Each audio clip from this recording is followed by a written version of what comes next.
তোমাদের আগের ভিডিওটি পুজোর ভিডিও দেখিয়েছি। পুজোটা শেষ হয়ে যাওয়ার পর দেখো হোমযজ্ঞ হচ্ছে। হোমযজ্ঞে আগুনের পরে পান আর কলাটা দিয়েছে। কলাটা নাকি খুব শুভ সবাই বলে, তাই শুনেছি। ঠিক আছে।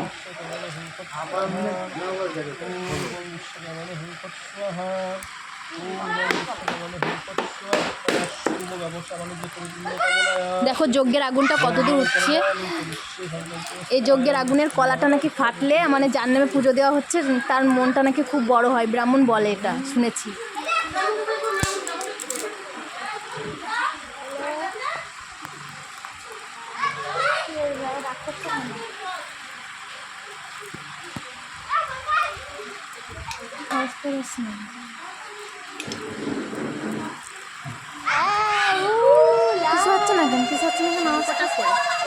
তো আমাদের পিসির মিলের পুজোটা কেমন লাগলো, পিসির মিলটা কেমন লাগলো সবাই একটু কমেন্ট করে জানাবে। ঠিক আছে, বাই, টাটা।